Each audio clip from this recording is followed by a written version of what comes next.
Matter exist in 3 states, solid, liquid and gas. Solids में particles बिल्कुल पास होते हैं, ये आपने पढ़ा हुआ है। हाई इंटरमोलिकुलर फोर्स होती है, लिक्विड्स थोड़ा दूर दूर होते हैं, गैस बहुत दूर दूर होते हैं। हमें इस चैप्टर में इसके बारे में ही पढ़ना है, गैस के बारे में।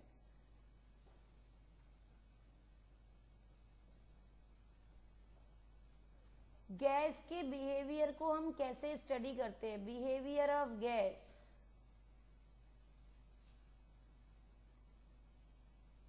Is studied by a number of scientists. बहुत सारे साइंटिस्टों ने इसको स्टडी किया। आपको याद है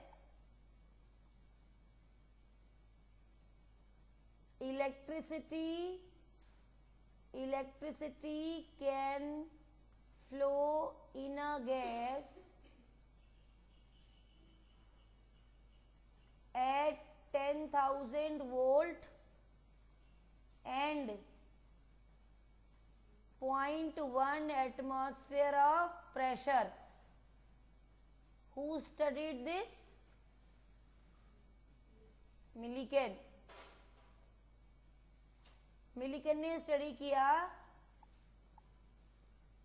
कि गैस में कैसे क्या करंट पास होता है। उसके बाद there are 3 measurable properties of gas. 3 measurable properties होती हैं गैस की। दीज आर, ये होती हैं PVT, pressure, volume and temperature.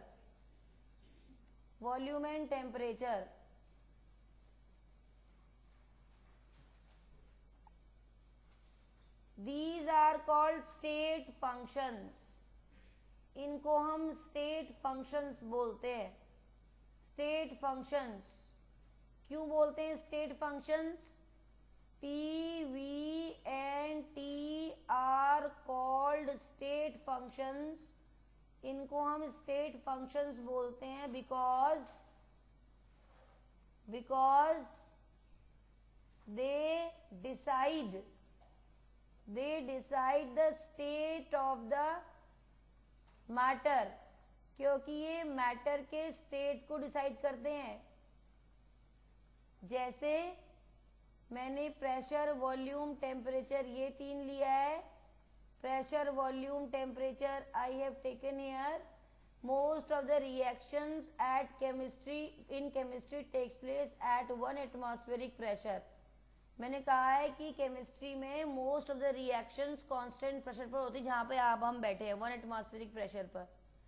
अगर हम प्रेशर 1 एटमॉस्फेरिक ले लें, वॉल्यूम 10 ml ले लें और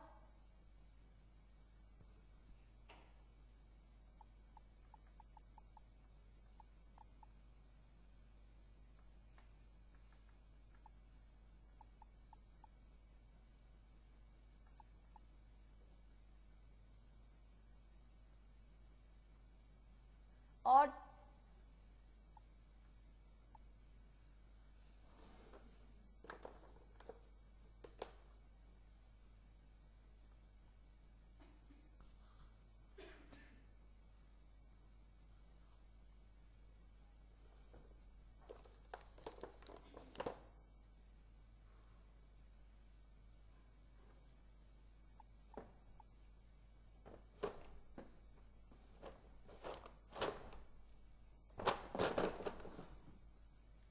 10 ml ले लें और टेम्परेचर 25 डिग्री सेल्सियस, तो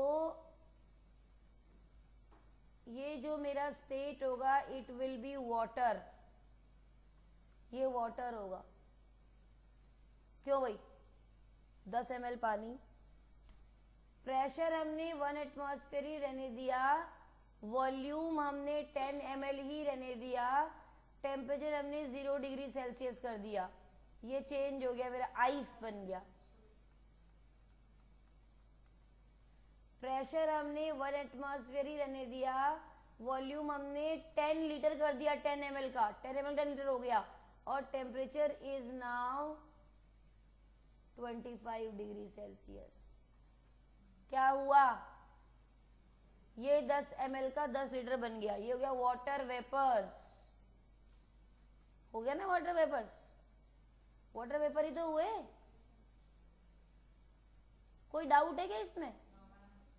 प्रेशर अगर 1 एटमॉस्फेयर ले लें, वॉल्यूम अगर 10 लीटर ले लें, और टेम्परेचर में -20 डिग्री सेल्सियस, तो ये क्या होगा? फॉग। फॉग ही तो होगा सर्दियों में। प्रेशर अगर मैं 1 एटमॉस्फेयर ले लूं, वॉल्यूम अगर मैं 10 लीटर ले लूं, और temperature if I take 125 degree Celsius, क्या हो जाएगा? ये steam. So these PVT are responsible for determining the state of the matter. That's why they are called state functions, state variables. State variables बोलते हैं इनको, state variables. State variables.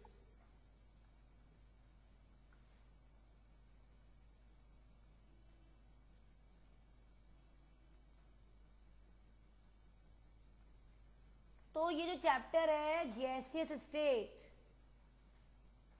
इस chapter को हमने 2 पार्ट में पढ़ना है। एक पढ़ना है हमें एक्सपेरिमेंटल पार्ट, और दूसरा पढ़ना है हमें थ्योरेटिकल पार्ट। ठीक है, थ्योरेटिकल पार्ट। एक्सपेरिमेंटल पार्ट में हमें पढ़ना है बॉयल्स लॉ, फिर हमें पढ़ना है चार्ल्स लॉ, हमें पढ़ना है गै-लुसैक्स लॉ, फिर हमें पढ़ना है एवोगैड्रोस हाइपोथेसिस,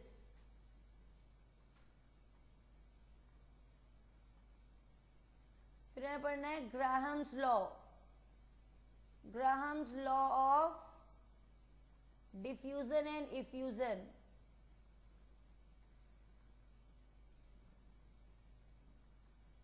और क्या पढ़ना है हमें? Dalton's law of partial pressure.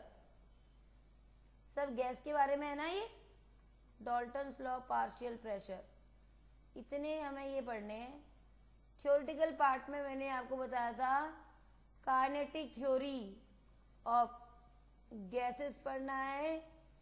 Kinetic theory of gases में हमें बोल्ट्जमैन एंड मैक्सवेल की थ्योरी पढ़नी है।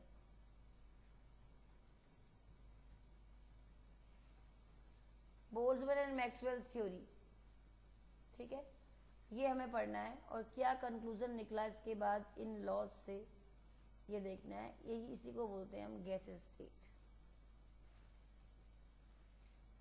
यहाँ आइडियल गैस बिहेवियर आ जाएगा, और फिर उसके बाद रियल गैस के बारे में पढ़ना है। किसने दिया रियल गैस के बारे में? वॉन डर वॉल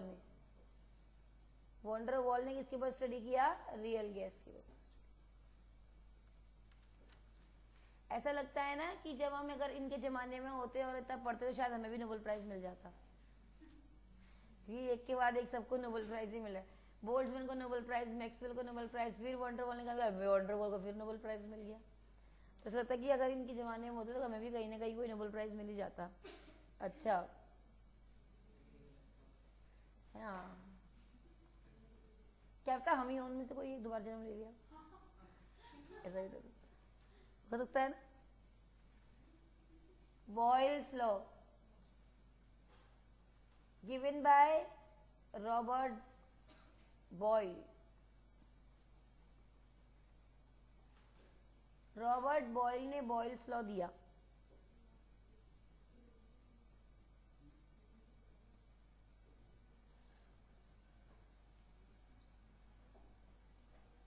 उन्होंने क्या किया? उन्होंने गैस ली और उसका मास और टेम्परेचर दोनों को कांस्टेंट कर लिया। मास और टेम्परेचर मेजरेबल प्रॉपर्टीज क्या क्या है? पीवीटी, स्टेट वेरिएबल क्या है? पीवीटी, प्रेशर, वॉल्यूम और टेम्परेचर को तीनों को एक साथ तो स्टडी नहीं कर सकते, आपको एक को कांस्टेंट रखना पड़ेगा, दो को स्टडी कर सकते हो। बॉयल ने क्या किया? टेम्परेचर को स्टडी, मास तो है ही कांस्टेंट, मास को वेरी नहीं किया, मास और टेम्परेचर दोनों कांस्टेंट किया, और उसके बाद प्रेशर और वॉल्यूम के बीच में रिलेशन देखा क्या फर्क पड़ता है प्रेशर और वॉल्यूम का, increasing pressure, decreasing pressure on the volume of gas, क्योंकि टेम्परेचर कांस्टेंट है। तो he kept mass and temperature of a gas constant and studied the variation of pressure and study the variation of pressure, effect of pressure on the volume of the gas, है ना? Variation of volume, क्या अलग अलग फर्क पड़ता है, उन्होंने क्या बोला। तो उन्होंने क्लोज्ड वेसल लिया, he took a closed vessel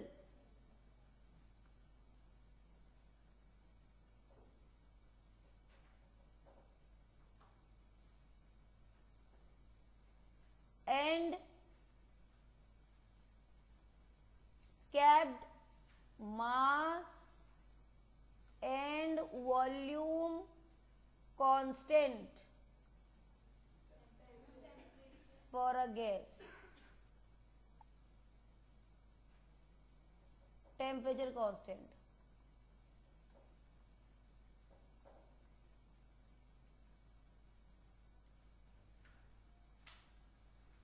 तो इन्होंने कैसे मास एंड टेम्परेचर कांस्टेंट किया? कैसे किया होगा मास एंड टेम्परेचर कांस्टेंट? इन्होंने एक वाटर बाथ लिया, उसमें पूरे आइस क्यूब्स डाल दिए।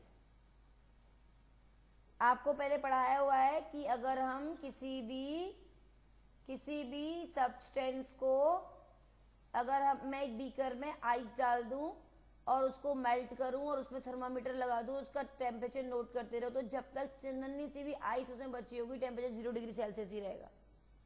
यानी कि उसमें क्या है? हिडन हीट है, लेटेंट हीट ऑफ वेपोराइजेशन है, फ्यूजन है, लेटेंट हीट ऑफ फ्यूजन है, हिडन हीट है, जो कि स्टेट चेंज में यूज हो रही है, but it is not increase in temperature of the matter. ये मैटर के टेम्परेचर को नहीं बढ़ा रहा है, इंक्रीज। वैसे जनरली क्या होता है, अगर मेरे हाथ को टेम्परेचर दोगे तो क्या हो जाएगा? टेम्परेचर बढ़ता रहेगा, चल जाएगा एक बार। लेकिन अगर आइस को टेम्परेचर दोगे तो क्या होगा? उसका टेम्परेचर, थर्मोमीटर लगाओ, कुछ नहीं बढ़ने का, तब तक नहीं बढ़ेगा जब तक कि चिन्नी सी भी आइस बचेगी। जैसे ही तो आइस खत्म हो जाएगी, ऐसी टेम्परेचर बढ़ना शुरू हो जाएगा। इसका मतलब जब तक उसमें आइस थी तब तक क्या होता है? वो जो एनर्जी आप दे रहे थे बाहर से, वो स्टेट कन्वर्जन में यूज हो रही थी, उसे बोलते हैं लेटेंट हीट ऑफ फ्यूजन। ठीक है, तो ये हो रहा था। तो उन्होंने क्या किया, तो क्या होता है इसका मतलब क्या है? जब तक कि आइस पूरी पिघल रही है तब तक हम क्या कर सकते हैं? Temperature constant. वो इसी वाले कंसेप्ट को बॉयल ने दिमाग लगाया कि अगर मैं यहाँ पर पूरा आइस ढक से बना दूं इस कंटेनर को, पिस्टन को, और इस पिस्टन के अंदर मैं गैस भर दूं, क्लोज पिस्टन कर दूं, और यहाँ पर इस तरीके से ये पिस्टन लगा दूं और यहाँ मैं गैस भर दूं जिस गैस के ऊपर मुझे काम करना है, तो मेरा हो गया टेम्परेचर कांस्टेंट, आइस बात हो गया ये। और यहाँ पर थर्मामीटर लगा दो,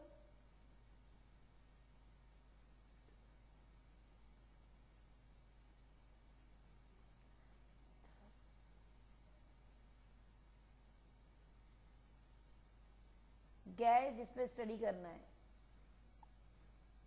ठीक है, तब इन्होंने क्या देखा? इन्होंने बोला at constant mass and temperature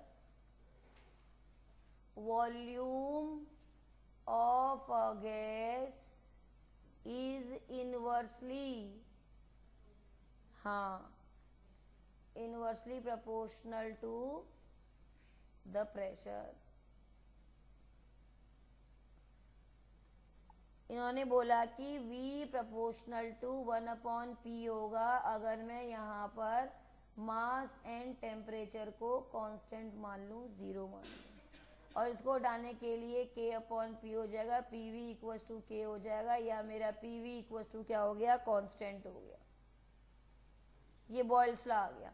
फिर इन्होंने ग्राफ ड्रॉ किया 1/P और V के बीच में, V प्रोपोर्शनल टू 1/P, और अगर 1/P बढ़ रहा है तो V भी बढ़ रहा है। ये ग्राफ आया है ना, समझ आ गया, दोनों बराबर हो। फिर इन्होंने ग्राफ ड्रॉ किया किसके बीच में, P और 1/V के बीच में। It was just similar to this, ये भी ऐसे ही हुआ, ये बढ़ा तो ये भी बढ़ा, ठीक है। तो P प्रोपोर्शनल टू 1/P कर रहे हैं,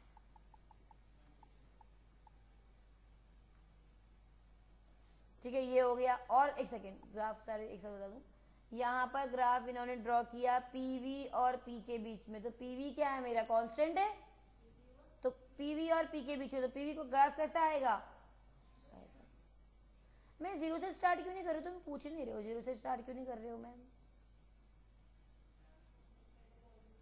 क्योंकि जब आप स्टडी कर रहे होगे वहां गैस कुछ ना कुछ तो होगी, कुछ ना कुछ तो 0 नहीं होगी ना, स्टार्ट 0 से नहीं हो रही होगी, है ना, इसलिए that's why we are, I am not, ठीक है। तो इस तरीके से ग्राफ आ गया। तो इस तरीके से इन्होंने ग्राफ चेंज किए। तो इन्होंने क्या बोला कि मान लो let a gas having pressure, मान लो कोई गैस है, उसका प्रेशर P1 है और उसका वॉल्यूम V1 है। तो मेरा कोई ये गैस है, ये मेरी स्टेट 1 में है, स्टेट 1 में इसका प्रेशर हो गया मेरा P1, इसका वॉल्यूम हो गया मेरा V1। मैंने कोई चेंज किया, चेंज करने की वजह से ये मेरा स्टेट 2 में चला गया, it becomes P2 and V2, और टेम्परेचर मेरा कांस्टेंट है और मास भी मेरा कांस्टेंट है। और हम क्या लगाएंगे, बॉयल्स लॉ लगाएंगे। बॉयल्स लॉ एट स्टेट 1, अगर मैं स्टेट 1 में बॉयल्स लॉ लगाऊंगी तो क्या बनेगा मेरा स्टेट 1 में, P1 V1 equals to K, equation 1। Boyle's law at state 2 में अगर लगाऊंगी तो P2 V2 इक्वल्स टू मेरा अगेन K हो जाएगा, इक्वेशन 2। और from equation 1 and equation 2 it becomes beta P1 V1 equals to P2 V2 equals to K. It means the product of the volume and pressure is same, remain same before and after any change takes place at constant mass and pressure, temperature. This is Boyle's law. और अगर मैं इसको P1 V1 equals to P2 V2 कर दे तो I can write it P1 upon P2 equals to V2 upon V1. This is also Boyle's law.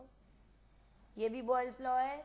और अगर मैं P और V के बीच में कोई ग्राफ ड्रॉ करूं तो it will be like this, ये कभी उसे काटेगा नहीं। इसको बोलते हैं रेक्टेंगुलर हाइपरबोला।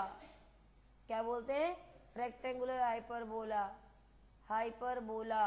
और इसमें क्या होता है, कब काटेगा P V को, जब P इन्फिनिटी होगा और V तब 0 होगा, या फिर कब काटेगा जब V इन्फिनिटी होगा तभी P 0 हो सकता है, otherwise they will not cut this X और वाई एक्सिस को कभी मीट नहीं करेंगे, they will meet at infinity, क्योंकि प्रेशर डिक्रीज हो तो वॉल्यूम इंक्रीज हो रहा है।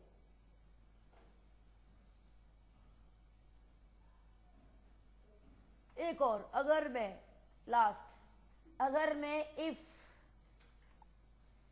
मेरा इक्वेशन बन गया PV equals to K, if I take logarithm of both side log PV equals to log K, हो गया।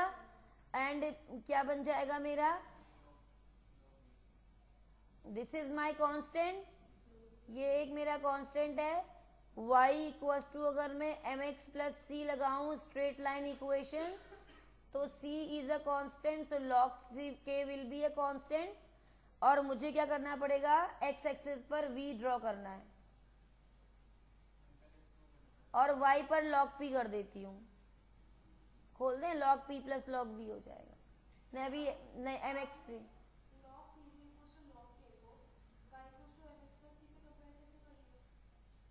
इसको इधर ले आते हैं ना, हाँ खोल सकते, मतलब डायरेक्ट कर लिया, आप खोल भी सकते हो। log P we minus log के इक्वल टू 0, ये हो सकता है? log के इक्वल टू 0 हो गया ना। अब ये हो गया मेरा log पी वी, तो ये मेरा हो जाएगा क्या, नहीं खुल जाएगा ना, log p plus log v minus log k equal to 0 है। अब y equal to M X plus C कर देते हैं, यानी कि मैं इसे कर देती हूँ log p कर देती हूँ,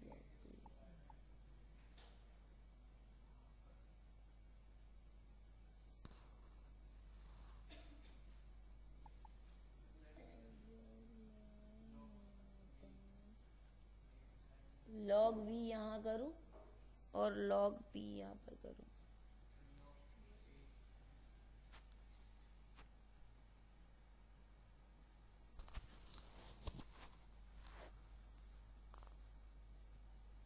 तो मेरा स्लोप नेगेटिव ऐसे आना चाहिए।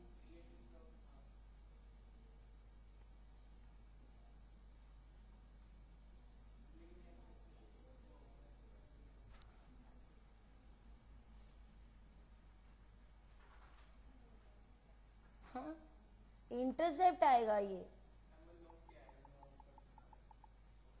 मेरा इंटरसेप्ट आएगा, negative of logarithm of k, this will be my intercept. क्यों नेगेटिव में है मेरा y इक्वल्स टू mx में,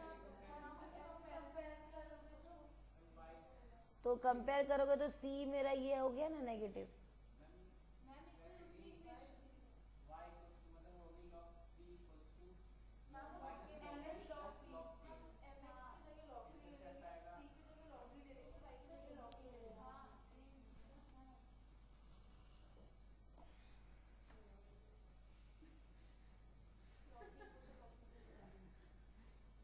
कुछ गड़बड़ हो रही है।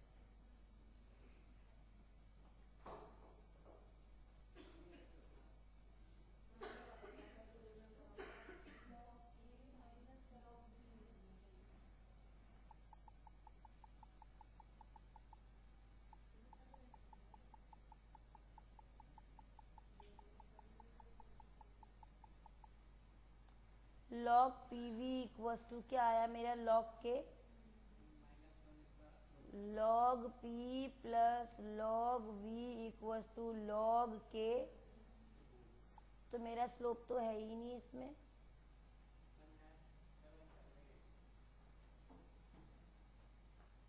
ये तो मेरा कांस्टेंट है। हाँ ऐसे ही आएगा इसका, log v और log p के बीच में ऐसे तो आएगा ग्राफ, और ये इंटरसेप्ट होगा log k मेरा, नेगेटिव ऑफ इंटरसेप्ट, ठीक तो है। और ये भेजा हो जाएगा, स्लोप हो जाएगा हाँ log p upon log v, सही तो है। सही तो क्या, इसको y plus X equal to C करो, m तो है ही नहीं मेरा, 1 हो गया m मेरा, तो ये जगह y equal to M X plus C होता है ना, माई m इज 1 ना, तो y माइनस वन हो जाएगा, एम एक्स प्लस सी है ना, तो मैं अगर उधर जाऊंगा तो y माइनस है तो y plus X equal to C हो जाएगा। तब ये वाली इक्वेशन बनाई y plus X equal to C, और मेरा y एक्सेस पर मैंने log p ड्रॉ किया, यहां मैंने log v ड्रॉ किया, और ये मेरा बन गया इस तरीके से ग्राफ आया, this is my intercept log k, और स्लोप आ गया मेरा -1 के बराबर, ऐसे तो आएगा ग्राफ।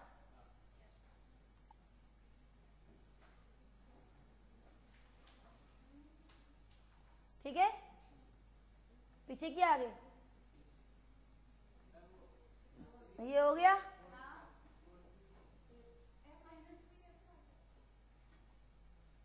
बताऊं क्यों आया माइनस, मास नहीं है वो, स्लोप है,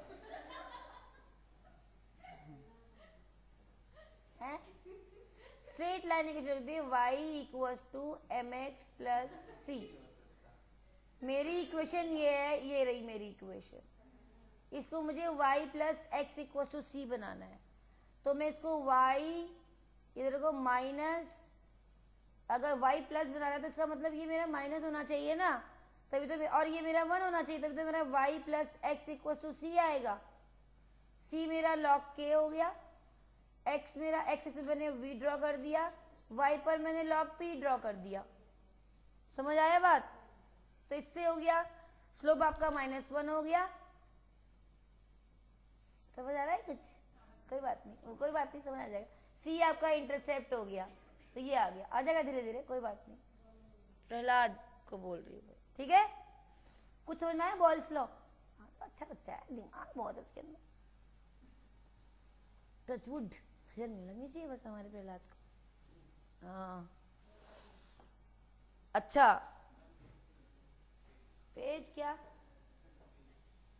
ये हो गया था, ये हो गया था, ये हो गया था, ये हो गया था, 5वां पेज ये हो गया। जल्दी जल्दी करो, फटाफट चलो। आरुषि को फोन करूं, अभी वो हो रहा है रिकॉर्ड, उसके बाद करूंगी। उसे पता था 22426 है।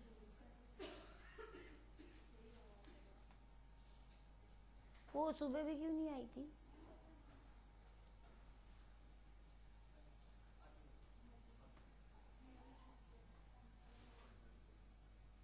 हिमांशु कुछ समझ आ रहा है? तुम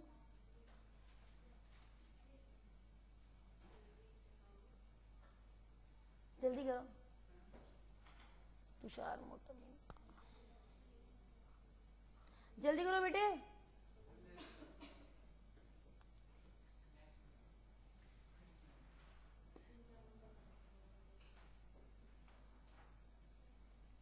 बाबा जी बोल रहे होंगे कि मैडम ने मेरे पुलकित के बारे में कुछ बताया नहीं, जरा आज बाबा जी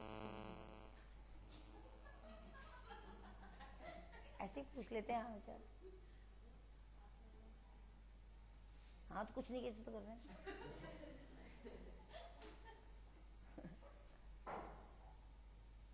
ओ सॉरी, नंबर नहीं मिल रहा। किस्मत ने साथ दे दिया तुम्हारी। पापा का नंबर लगा लिया।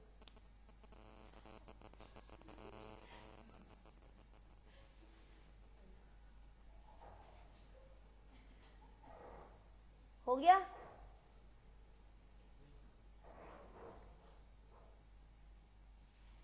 उसको बोलते प्रिंटिंग को सब समझ में आ रहा होगा।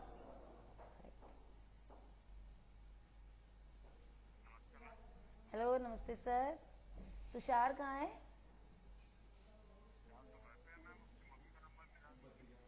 अच्छा ठीक है सर, कोई नहीं है, आपका इसका तुषार के नाम से ही सेव है, तो आपके पास ही आ जाता है कॉल। ठीक है, मैं दूसरे नंबर पे करती हूँ।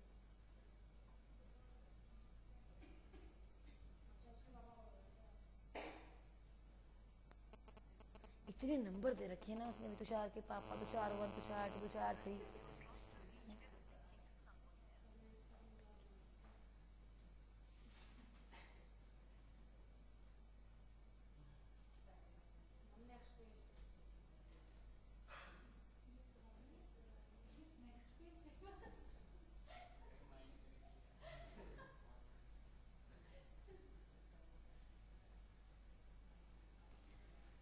अच्छा बच्चों, अगर हम ये क्वेश्चन लिखें, gas at 10 atmosphere occupy 5 liters of volume,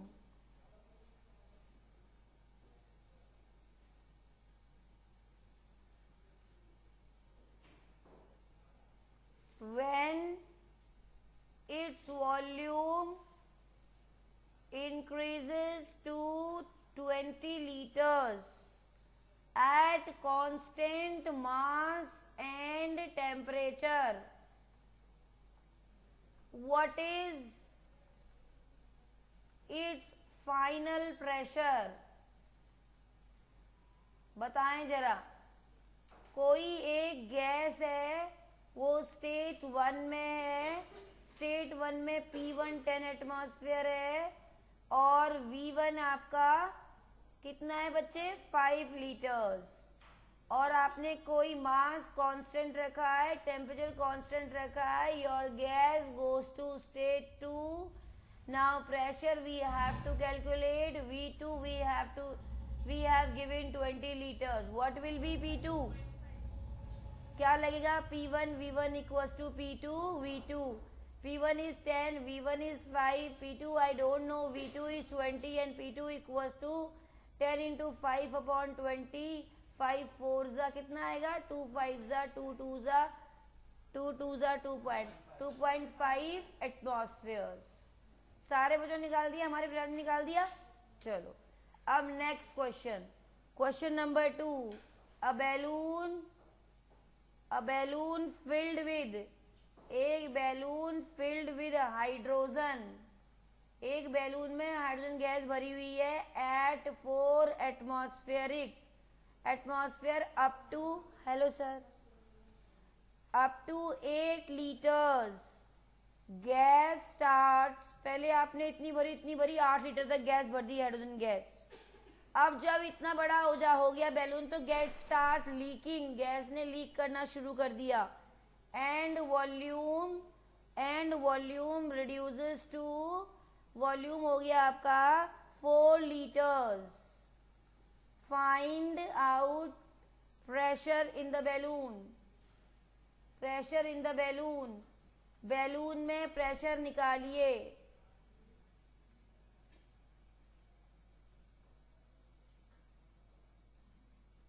A balloon filled with hydrogen at 4 atmosphere up to 4 liters gas starts leaking. कितना आएगा इसका आंसर? ये मेरा स्टेट 1 में है, balloon filled with hydrogen at P1 दे दिया 4 एटमॉस्फेयर, V1 दे दिया आपका 8 लीटर्स. आपने मास को 0 रखा, temperature you have kept 0. State 2 में गैस लीक हुई तो ये पहुंची स्टेट 2 में. वॉल्यूम हो गया आपका V2 is 4 litres. You have to calculate P2. आपने क्या किया? P1 V1 equals to P2 V2 निकालकर आपका 8. आंसर बिल्कुल गलत, क्योंकि मास कांस्टेंट नहीं है.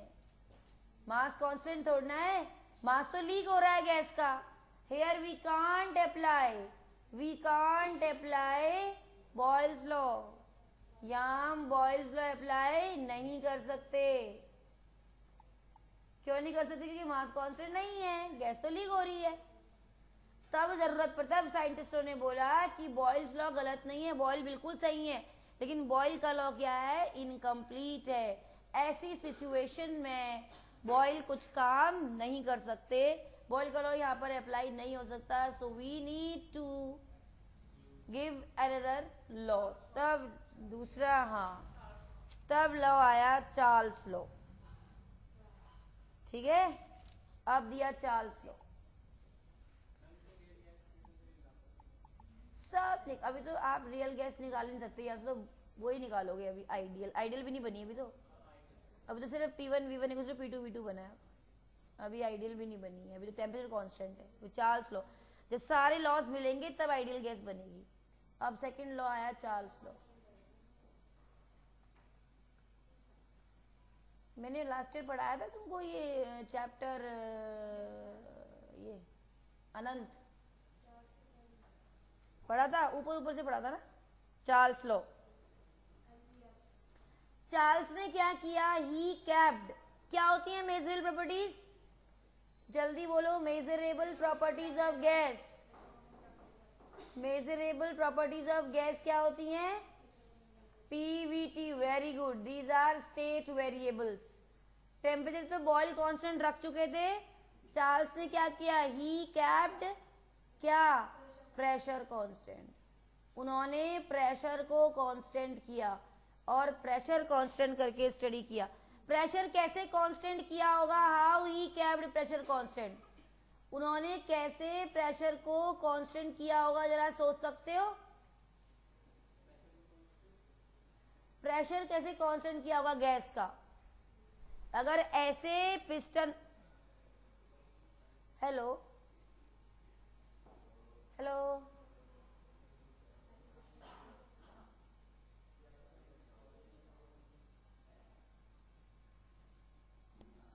अगर प्रेशर को,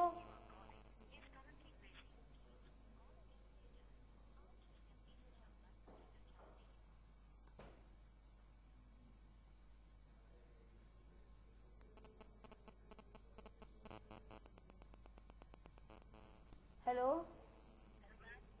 तुषार, तुम्हें होश है कि नहीं, खबर है कि नहीं दुनिया की? कुछ क्लास चल रही है, क्लास शुरू हो गई, तुम तो कह रहे मैं 28 को आऊंगा।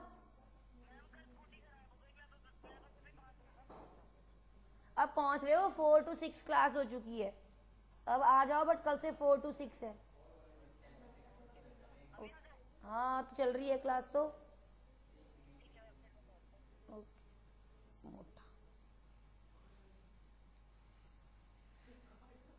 अच्छा मेरे को कोई बात, तुझे कौन सा सुनना है? अफसाना सुनेगी, हंसेगी। उसका नाम भी आ गया, अफसाना का नाम भी आ गया। तो ही केप्ट प्रेशर कांस्टेंट। थोड़ा बहुत हंसी मजाक उनकी भी चल रहा है कि नींद पढ़ते पढ़ते नींद आ गई। हाँ कैसे कांस्टेंट करा प्रेशर? मैं तो नहीं, प्रेशर तो इसलिए कांस्टेंट नहीं हो सकता। यहाँ तुम्हें अलग अलग चीजें सुनने को मिलेंगी, बहुत अच्छी अच्छी बातें है। बशर्ते कि रोज आए यहाँ क्लास में, एंटरटेनमेंट होता रहेगा तुम्हारा। क्या बोल रहा था एक दिन? राम लक्ष्मण भी आते हैं बीच में कहीं। पिस्टन को अगर ऐसे रखेंगे, मान लो बाहर कितना प्रेशर है पिचकारी, एटमॉस्फेयर, अंदर कितना है 1 एटमॉस्फेयर, लेकिन अगर ऐसे रखेंगे तो वो नीचे घुस जाएगा ना पिस्टन, क्योंकि अंदर भी 1 है बाहर भी 1 है, और वो ऐसे प्रेशर ऊपर से दबाव पड़ेगा उसके ऊपर, परपेंडिकुलर फोर्स तो होती है प्रेशर। तो उन्होंने क्या किया, ऐसे रखा पिस्टन को, हॉरिजॉन्टल रखा पिस्टन को, और हॉरिजॉन्टल रखने के बाद क्या हुआ, अब तो प्रेशर नहीं पड़ेगा, परपेंडिकुलर फोर्स होती है। अब पिस्टन को क्या कर दिया, अंदर भी एक एटमॉस्फेरिक प्रेशर, बाहर भी एक एटमॉस्फेरिक प्रेशर, अब वो फिक्स हो गया।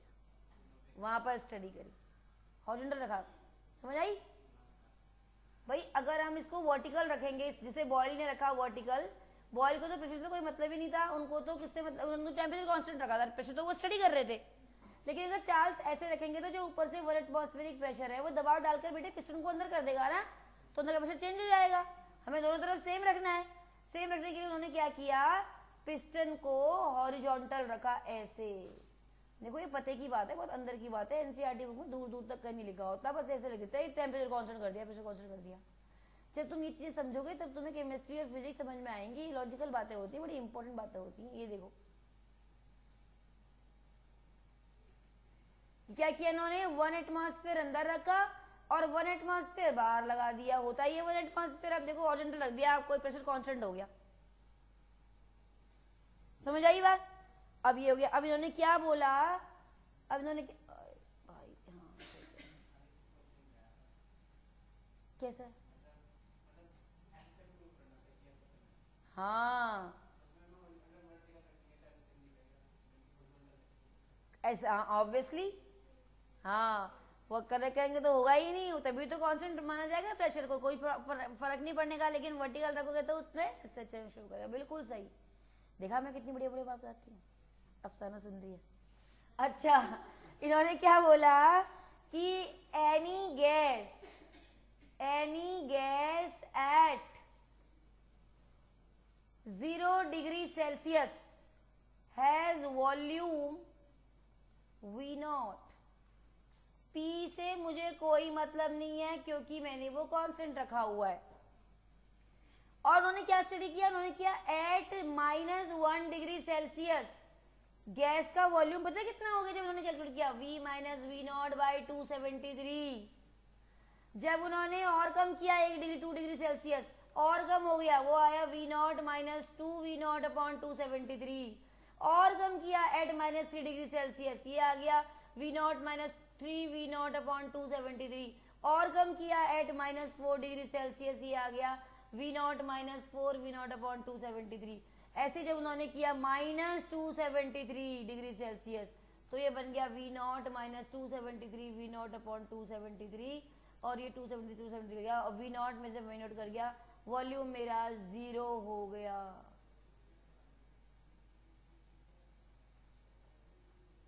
वॉल्यूम मेरा 0 बन गया।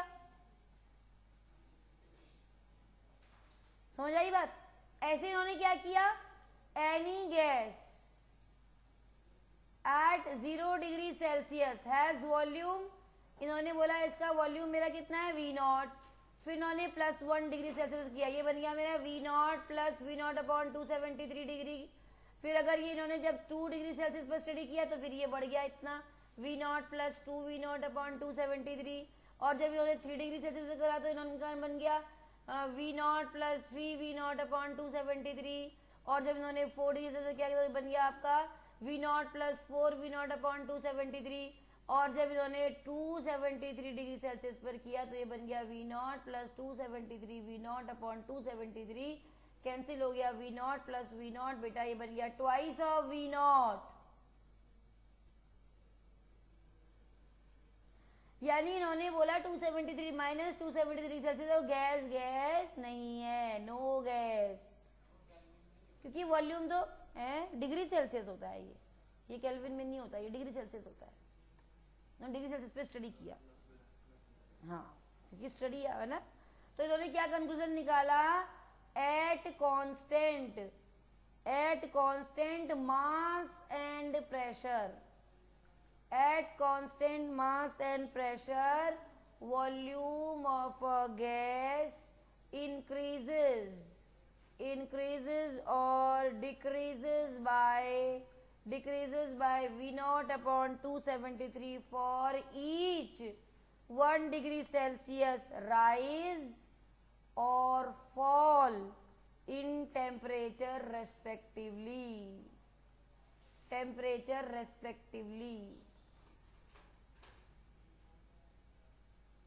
कुछ आया समझ में? प्रहलाद आया समझ में बेटे? तो जब हम 1 डिग्री सेल्सियस बढ़ाते हैं तो V नॉट अपॉन 273 कम भी होता है, उतना ही ज्यादा भी हो जाता है। तो इस तरीके से इन्होंने इसको प्रूफ किया, चार्ल्स ने अपना लॉ। क्या प्रूफ किया ये फिर?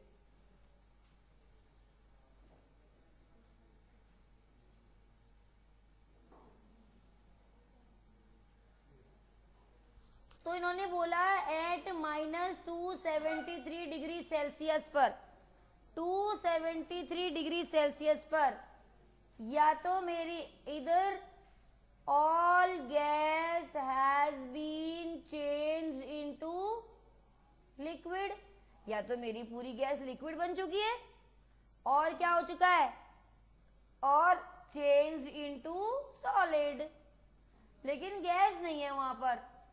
चार्ल्स ने बोला है वो लिक्विड हो सकता है, वो सॉल्ट हो सकता है, खत्म हो सकती है, बट मेरे गैस नहीं है वहां पर। वैक्यूम हो सकता है but not gas, because there is no volume, pressure constant है, और मेरा टेम्परेचर मैंने वॉल्यूम में और उसमें स्टडी किया है, वॉल्यूम मेरा खत्म हो गया। वॉल्यूम में गैस की मेजर कर सकता हूँ, वॉल्यूम मेरा 0 है।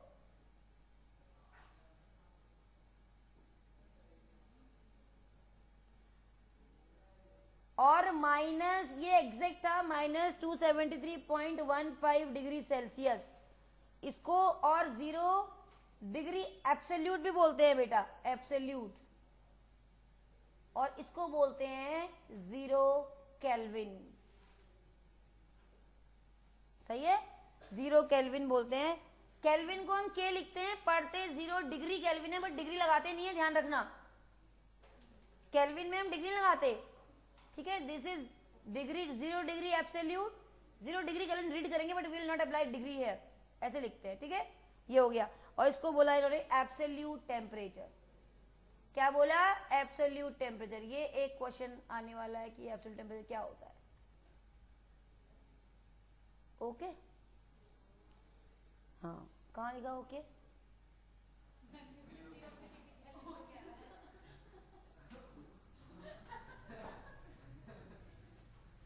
ये प्रिसाइज्ड है। 273 हम किस में यूज करते हैं? न्यूमेरिकल्स में, उनको आसान बनाने के लिए, but this is precised, accurate, precise value. खत्म है सच में। तो हम क्या करते हैं, डिग्री सेल्सियस बराबर 273 प्लस क्या कर देते, वही टी डिग्री सेल्सियस कर देते ना, कर देते हैं ना, केल्विन में जो होता है के।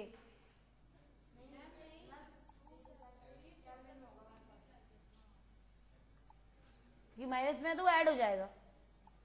के इक्वल टू हम करते हैं इतने डिग्री सेल्सियस। चलो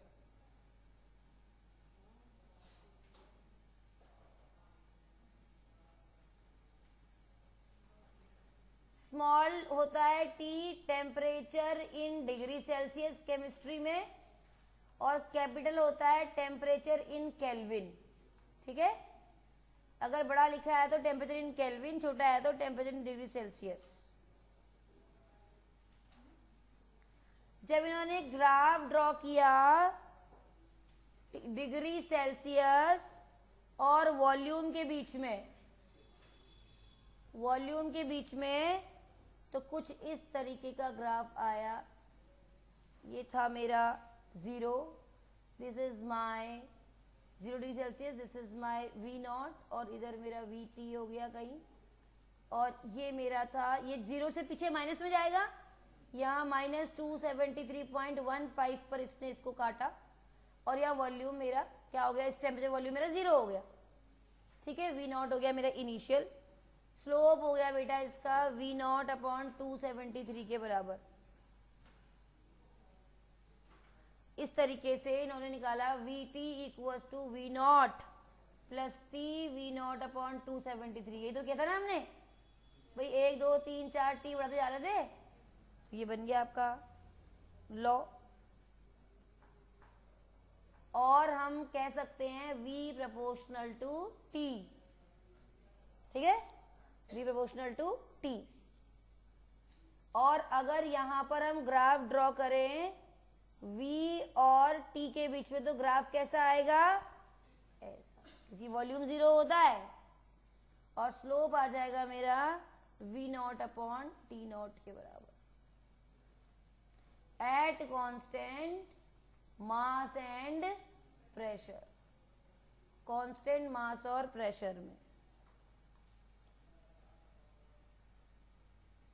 या हम क्या बोल सकते हैं ऑल्टरनेटिव स्टेटमेंट में, ऑल्टरनेटिव स्टेटमेंट हम बोल सकते हैं, क्या बोल सकते हैं भाई पुलकित, इसमें बोल सकते हैं कि eight constant mass and pressure, eight constant mass and pressure volume of gas is directly proportional to the absolute temperature। ठीक है, V proportional to T आ गया, कैपिटल T। ठीक है, ये चार्ल्स लॉ हो गया। और क्या लिख सकते हैं हम इसको, V1 upon V2 equal to T1 upon T2, mass 0 pressure 0, दोनों कांस्टेंट। थर्ड लॉ जो दिया गेलुसैक्स लॉ, अभी हम इसके साथ बहुत सारे क्वेश्चंस करते रहेंगे, पहले लॉ पढ़ते हैं, गेलुसैक्स लॉ।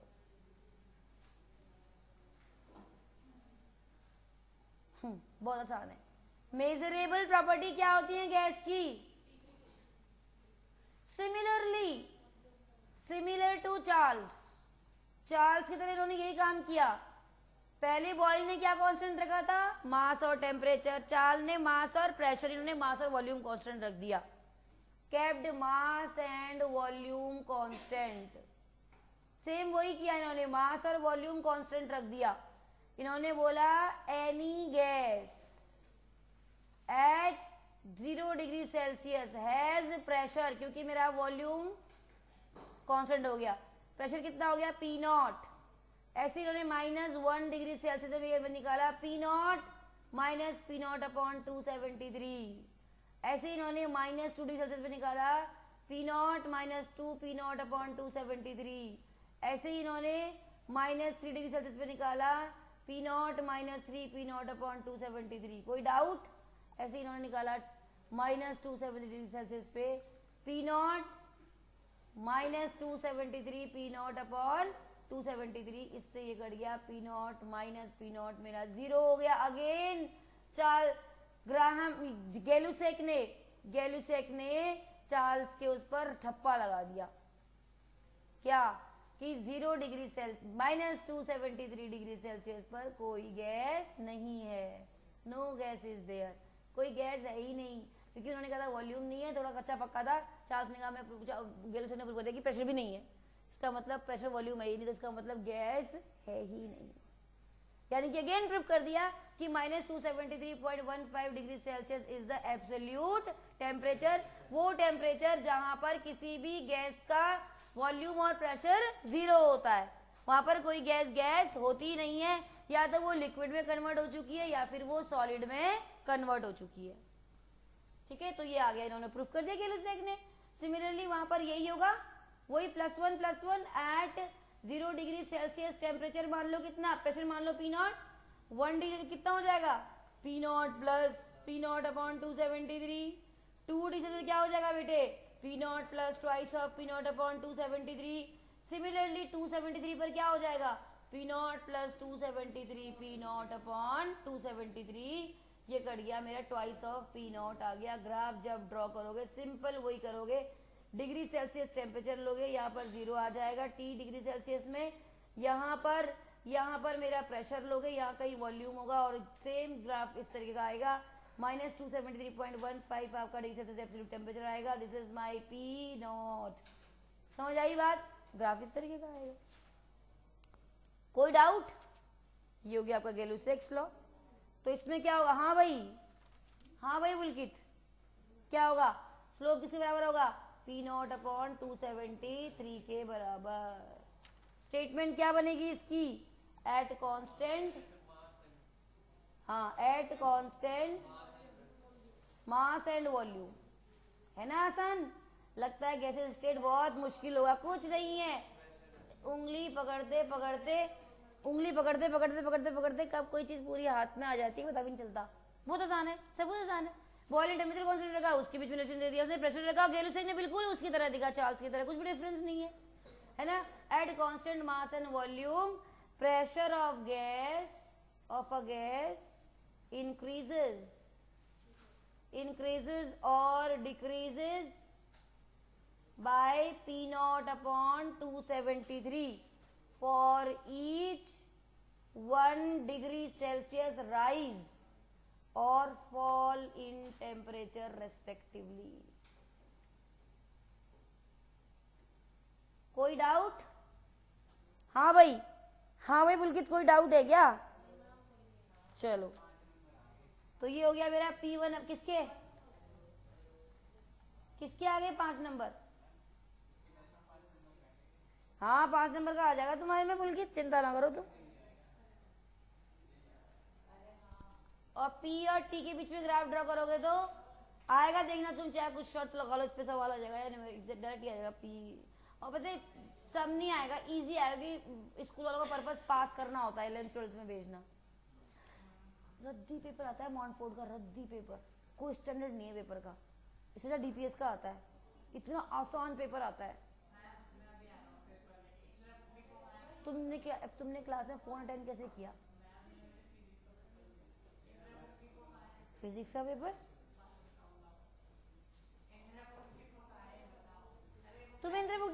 तुम रुड़की से बचपन में रुड़की में पैदा हुए। ये रहा चौराहे पे प्रकाश, एक उधर को, हाँ वही तो, हाँ अरे चला जाएगा वो, रुड़की गली गली जानता है वो।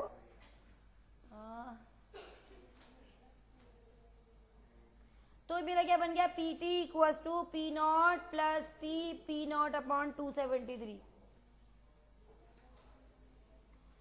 सुचित्रा मैम ने कैसे पढ़ाया था ये चैप्टर, कैसे स्टेट, अच्छा पढ़ाया था।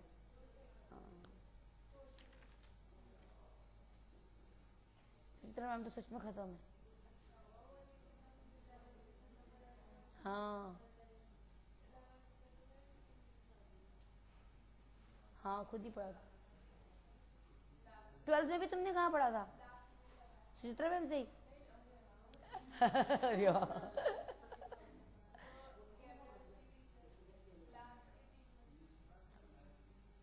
Avogadro's hypothesis. 3 लॉ हो गए हमारे भाई। ऐसा है, तुम एक तो तुम लेट आए, ऊपर से तुम यहाँ आके बातें बनाने लग गए। अब तुम्हारे बजेगा बिल्कुल सामने खड़े होके, पिटने वाले हो तुम मेरे हाथ से अब। Avogadro's hypothesis. अभी तक मैंने अपने कोचिंग सेंटर में हाथ नहीं उठाया किसी बच्चे पे। बलूनी में बहुत मारती थी बच्चों को, बलूनी में कान खींच खींच के लड़कों को तो बजा बजा के रखती थी। हाँ, तो क्या बन गया? बॉयल्स लॉ क्या था? जल्दी बताओ बेटे, बॉयल्स लॉ क्या था? P inversely proportional to V, क्या? Mass equal to 0, T equal to 0। कोई डाउट? चार्ल्स लॉ क्या था? हाँ भाई, चार्ल्स लॉ क्या था? V प्रोपोर्शनल टू T, मास और प्रेशर कांस्टेंट। और मेरा गेलुसेक्स लॉ क्या आ गया? P प्रोपोर्शनल टू T और मेरा मास और वॉल्यूम कांस्टेंट। प्रहलाद समझ आ गया? प्रहलाद अगर बोल देगा समझ में आ गया तो इसका मतलब स्टैंप लग गई, बस आ गया समझ में, फिर किसी से नहीं पूछना। पहली बार ही पढ़ा, छोटा बच्चा तो है, ही इज अ किड, अन्ना सा बालक है हमारा अभी वो। अच्छा, एवोगैड्रोस हाइपोथेसिस पढ़ना है हमें। इनके बाद एवोगैड्रो आया, उन्होंने क्या दिया इसके बाद? इधर अफसाना तो आई नहीं अभी तक। क्यों? क्यों?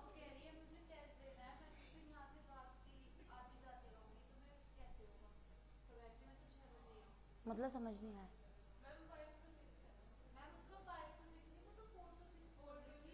हाँ बे,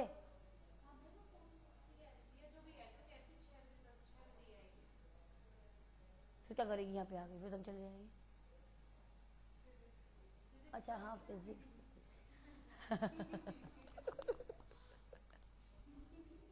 बहुत जेड कर दी तीन चार।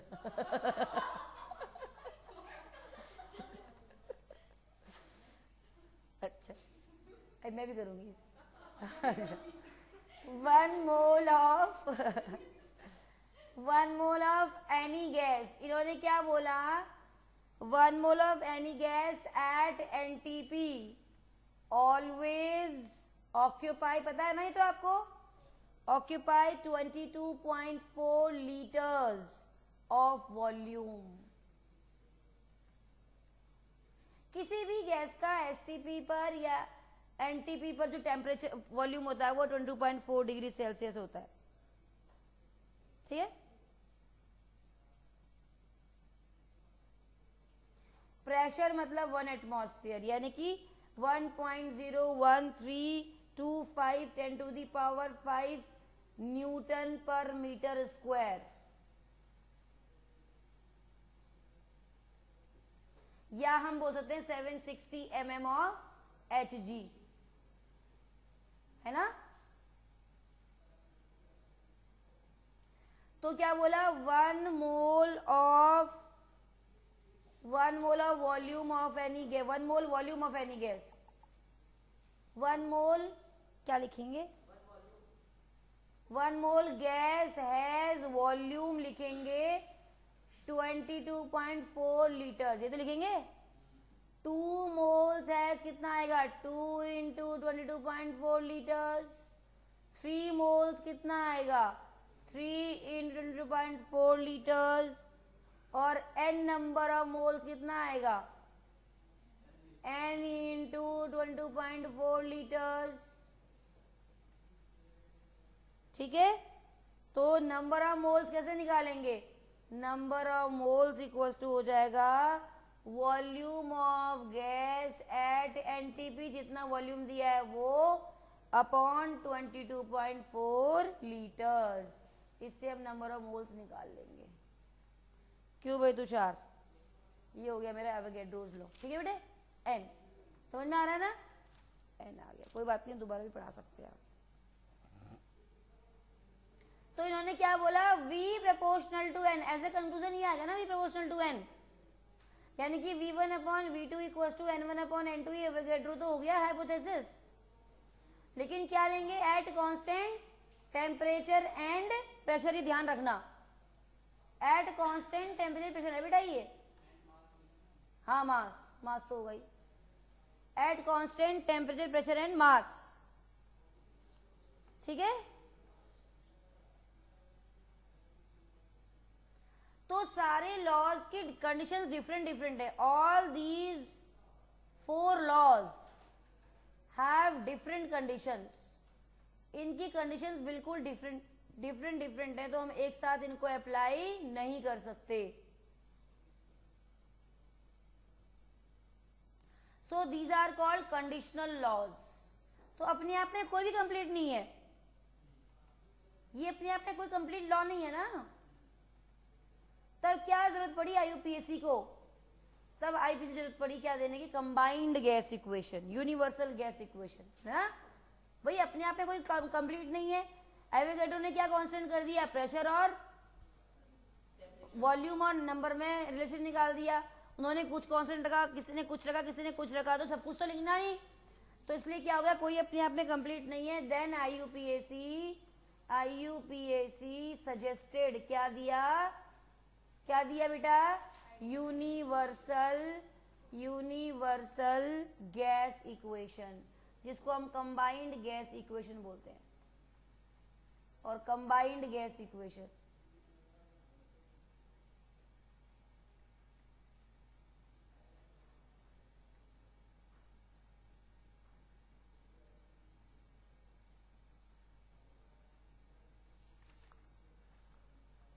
तो क्या बोला, कोई भी गैस स्टेट 1 में है, उसमें प्रेशर P1, वॉल्यूम V1 है, टेम्परेचर T1 है, हमने मास को कांस्टेंट रखा है, चेंज करने पर मेरा P2, V2 और T2 हो जाता है, ये कैसे आया,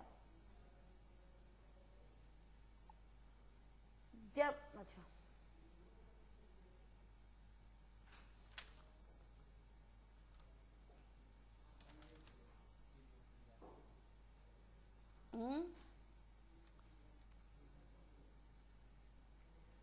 अब जब हमने स्टेट 1 लगाई, स्टेट 1 में हमारा हो गया P1, V1, T1, और मास हमने कांस्टेंट रखा है, मेरा बन गया ये P2, V2 और T2। उन्होंने बोला कैसे बना, जब हम यहाँ पर मैं अगर T कांस्टेंट रख दूं और मास तो कांस्टेंट रख दिया मैंने, कांस्टेंट रखने पर कौन सा लॉ लगेगा, this will be Boyle's law.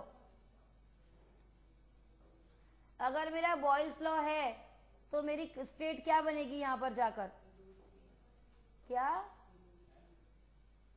हाँ बिल्कुल सही, प्रेशर में चेंज आएगा, इट विल बिकम P2, और टेम्परेचर मेरा T1 ही रहेगा, but it will not become V2 क्यों नहीं बनेगा, क्योंकि V2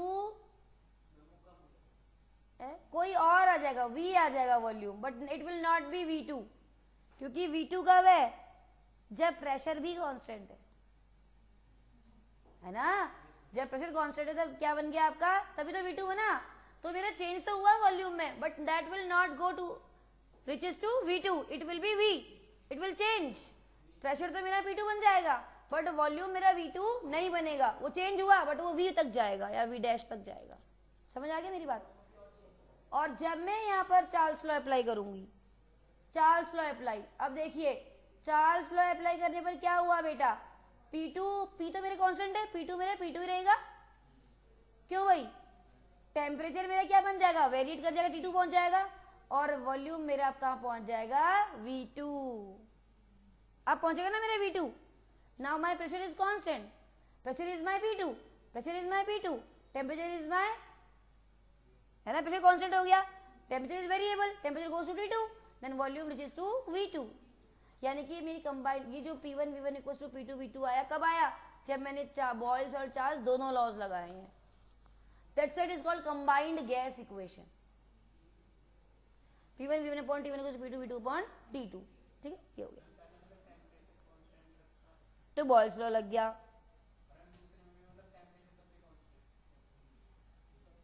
है ना। तब कांस्टेंट नहीं है ना, तो प्रेशर कांस्टेंट हो गया ना।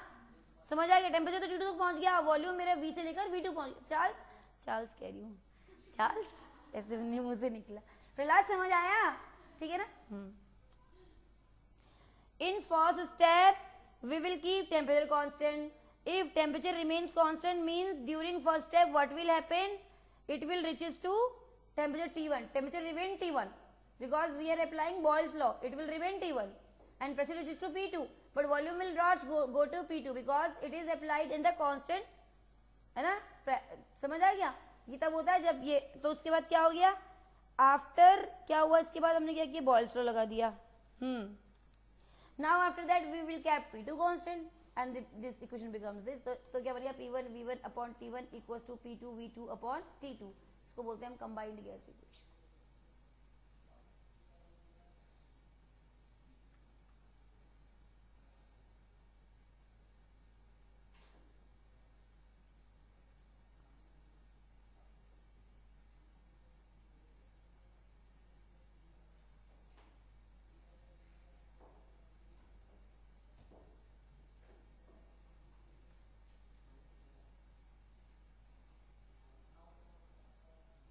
समझ आए ना मेरी बात? Here volume is neither V1 nor V2। यहाँ पर वॉल्यूम न तो मेरा V1 है और न ही मेरा V2 तक पहुंचा है, इट इज V।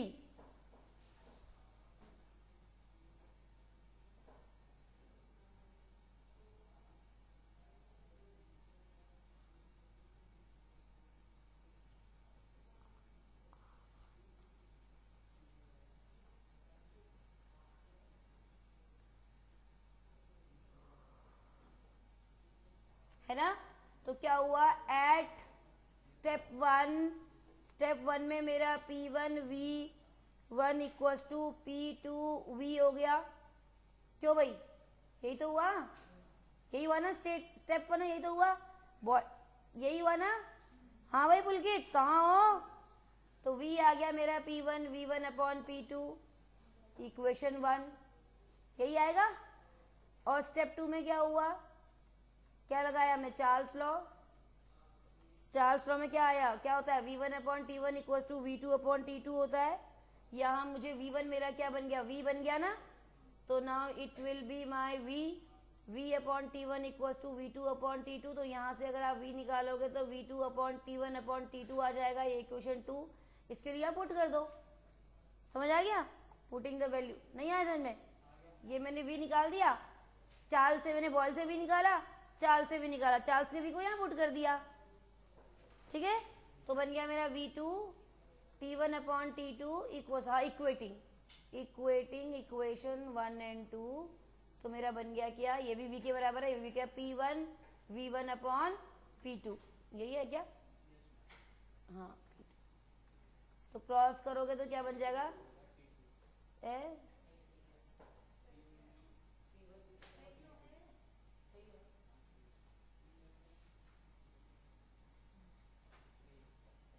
इसको इधर ले जाओ, P2 V2 upon T2 equals to P1 V1 upon T1 आ जाएगा। ठीक है बेटा, यानी कि PV upon T is a constant. ठीक है,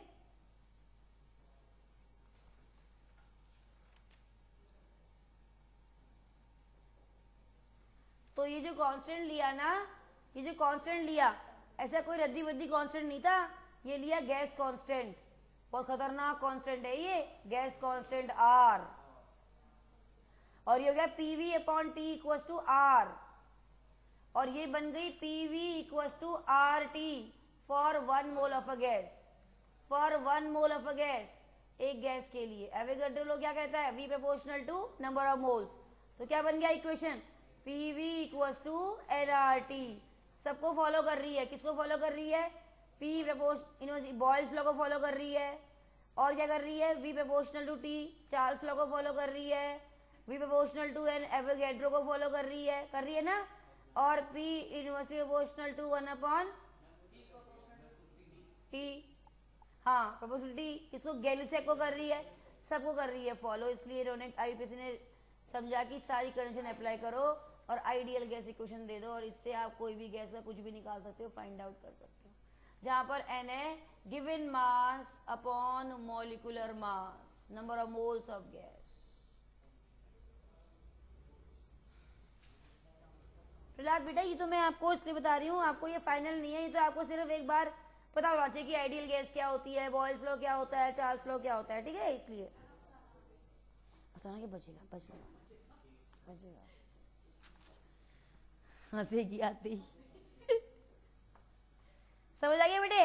अब हमें पढ़ना है फिजिकल सिग्निफिकेंस ऑफ आर। ये है क्या आर, किसका नाम है आर, राम का आर है या लक्ष्मण का आर है, फिजिकल सिग्निफिकेंस है भाई, क्या है ये, कोई बात नहीं, पुल के जैसे तो लक्ष्मण में भी आर लगा देते, पुलकित जैसे लोग लक्ष्मण में भी आर लगा देंगे, उसमें क्या है।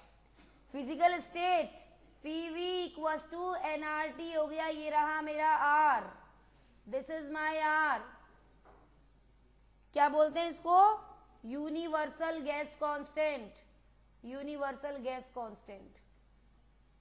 एक्चुअली क्या हो रहा है ना, सारे कोचिंग सेंटर्स में इस वक्त बहुत 8-8 10-10 घंटे क्लासेस हो रही हैं बच्चों की, वो पता क्या कर रहे हैं, जो अपीयरिंग है इस बार, जिनको निकालना ही निकालना है, उनको इतना पढ़ा रहे हैं, उनको एम्फेसाइज कर रहे हैं सब्जेक्ट, इजी सब्जेक्ट्स पर, जो जिसमें आप स्कोर कर सकते हो। तो फिर हम किसी से पीछे क्यों रहे हैं, अफसाना व्हाट हैपेंड सर, हाँ बजने वाला तुम्हारे, ये भी खड़े हो गए, आ जाओ आ जाओ आ जाओ, मुझे पता है, आ जाओ।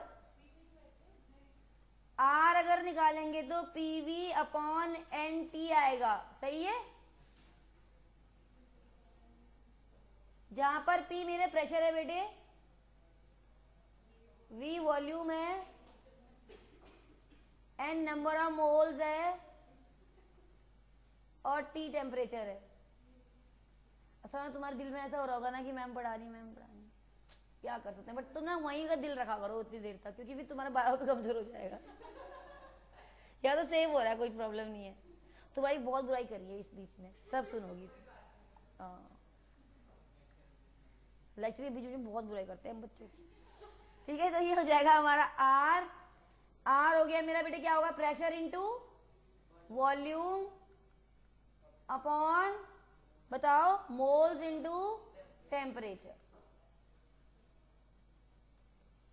और प्रेशर क्या होता है, फोर्स अपॉन एरिया कर दूं, आर इक्वल टू क्या हो जाएगा मेरा, force upon area into volume को मैं एरिया इनटू लेंथ लिख दूं, क्यों भाई अनंत, एरिया से मैं एरिया कैंसिल कर दूं, क्या बन जाएगा मेरा यहाँ, मोल्स इनटू टेम्परेचर केल्विन कर दूं, आर मेरा हो जाएगा force into length upon moles into kelvin कर दूं, कोई डाउट, मोल्स और केल्विन को मैं कुछ नहीं कर सकती, moles is the unit of moles है ना, K is the unit of temperature, force को मैं क्या कर दूं, वर्क बना देते, force into work, joule, force क्या होता है, एफ इंटू एफ,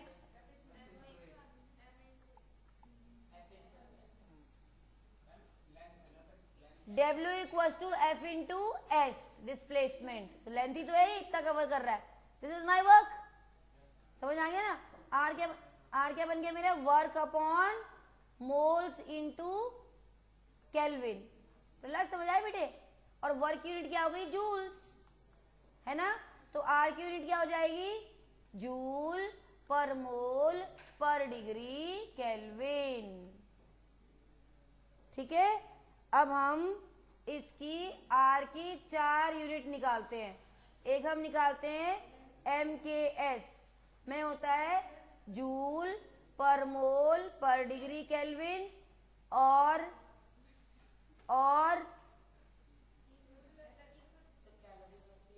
एक होती है लीटर एटमॉस्फेयर पर मोल पर डिग्री केल्विन, एक कैलोरी पर मोल पर डिग्री केल्विन, और CGS में होती है अर्ग पर मोल पर डिग्री केल्विन, 4 यूनिट हो गई, क्योंकि इसकी वैल्यू अलग अलग होती है तो सब में चारों में अलग अलग होगी। क्या होगी वो निकालेंगे, वैल्यू ऑफ आर। अब हेडिंग लिखेंगे वैल्यू ऑफ आर, आर की वैल्यू।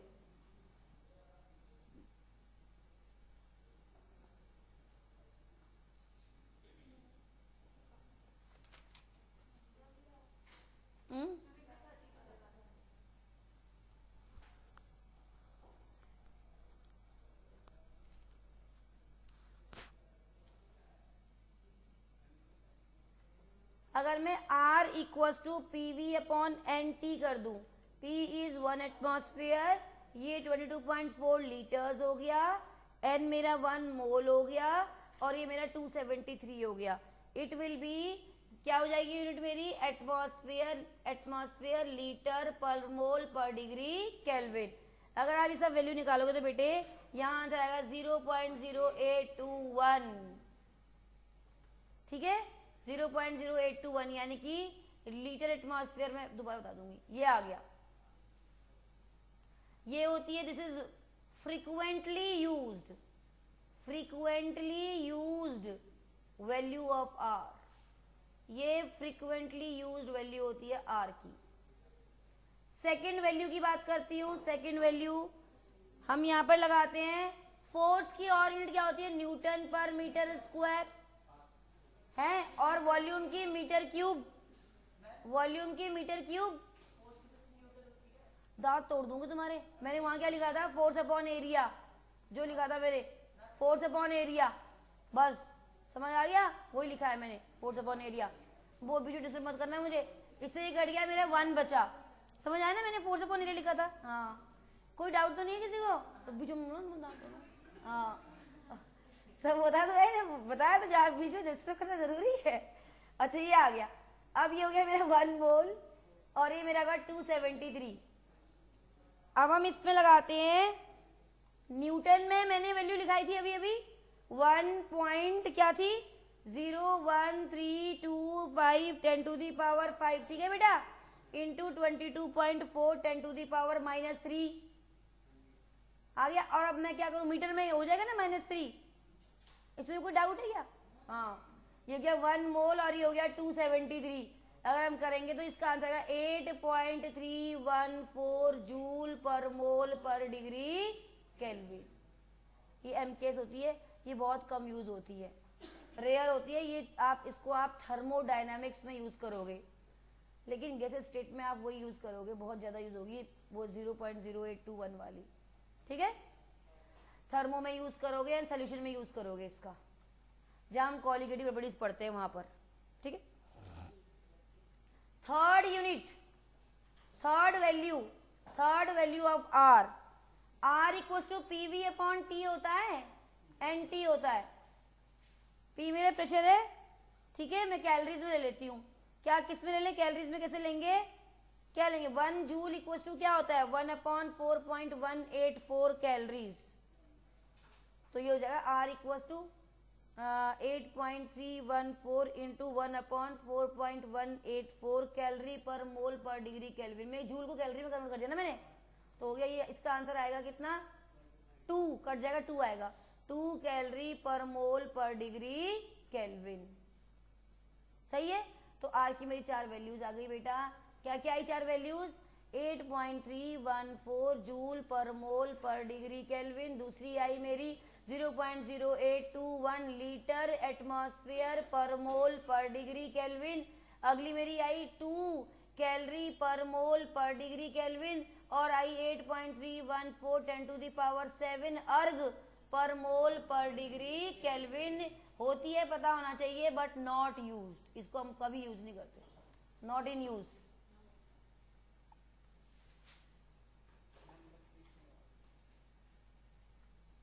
कितना पीछे,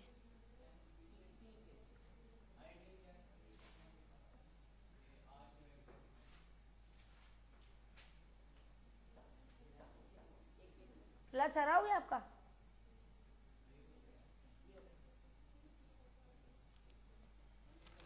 हो गया,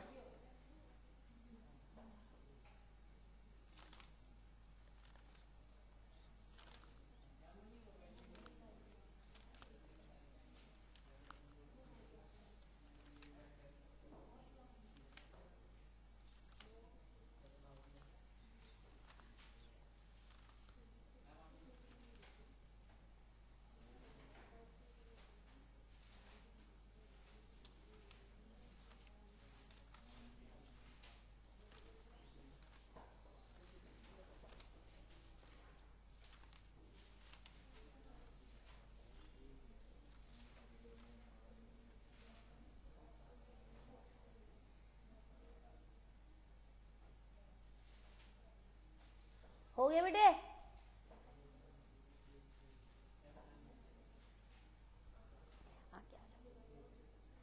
वहां की बैठी होगी।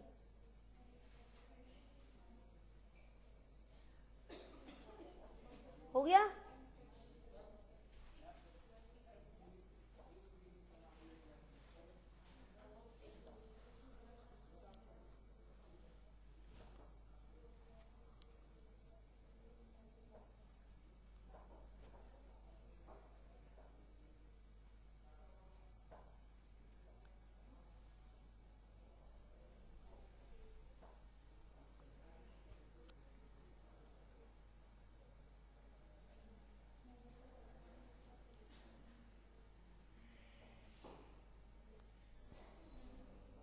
हो गया?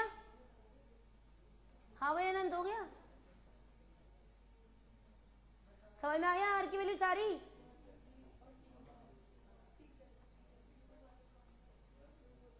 रोहित आगे चलो।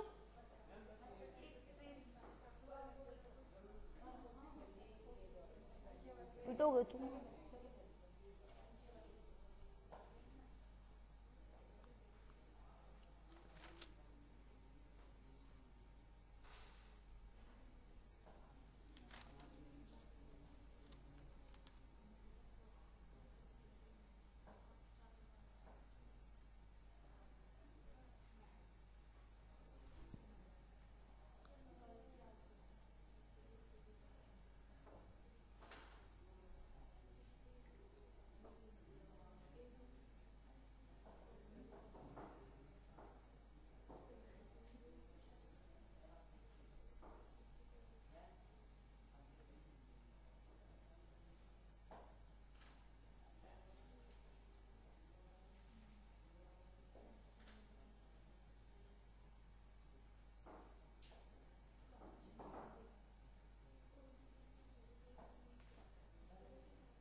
अब पढ़ना है density of gas. Density of gas तो आराम से निकाल लोगे। पीवी इक्वल्स टू एनआरटी आपकी आइडियल गैस इक्वेशन होती है। ये मेरी आइडियल गैस इक्वेशन है। और P equals to N V upon R T कर दूं? N V upon R T. और एन को क्या लिखूं? चलो नहीं लिखती इसको अभी। नहीं अभी नहीं लिख रही। मजा आना चाहिए पढ़ने में। पीवी इक्वल टू एन को लिखती हूँ given mass upon molecular mass, W upon M. ये हो गया मेरा आर टी। एम को वहां लेके जाती हूँ, वी को यहाँ ले आती हूँ। P equal to W upon V R T. ये मास अपॉन वॉल्यूम हो गया ना, डब्ल्यू इक्वल टू, ये हो गया मेरा मास अपॉन वॉल्यूम। तो ये मेरा बन गया रो डेंसिटी। डेंसिटी बन गया। अब मेरा क्या हो जाएगा? P equal to rho into R T. तो रो हो गया मेरा क्या? P upon R T. यही है ना? एम कहाँ गया? हाँ यहाँ मेरा एम भी था। यस, वेपर डेंसिटी मतलब गैस की यहाँ डेंसिटी।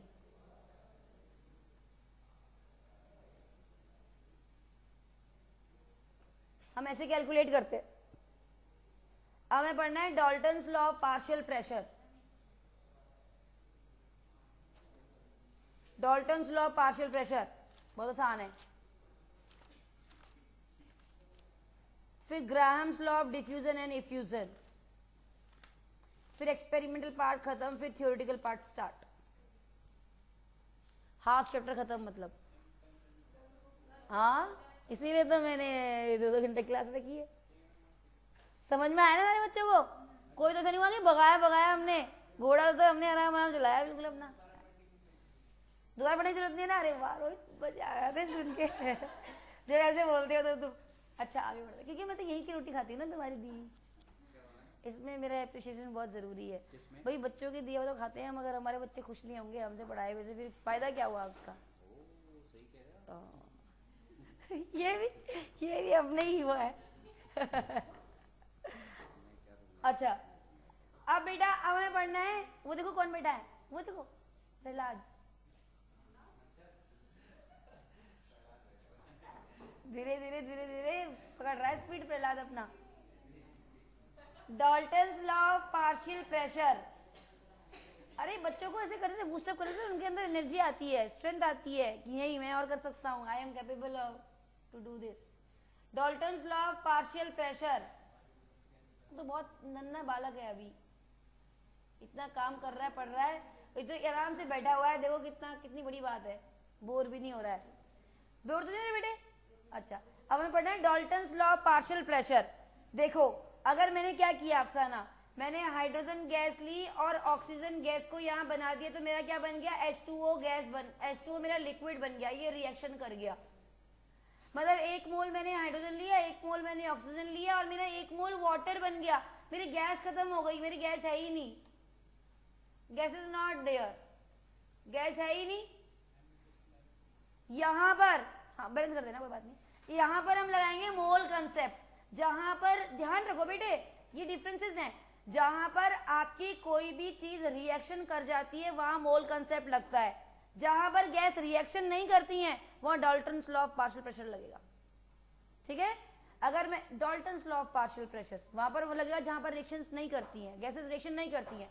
PCl3 गैस को मैंने Cl2 गैस के साथ किया, अभी आप पढ़ोगे रिवर्सिबल रिएक्शन होगी, PCl5 बनाती है गैस।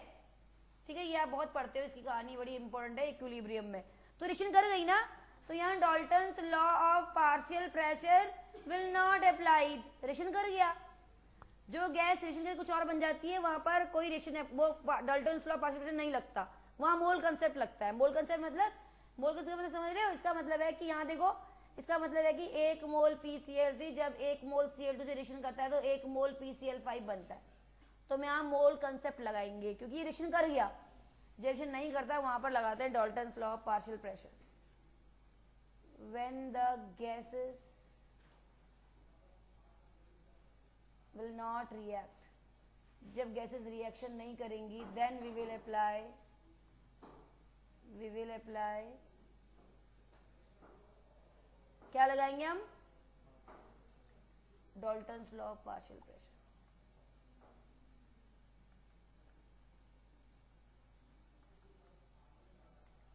तब हम Dalton's law of partial pressure apply करेंगे।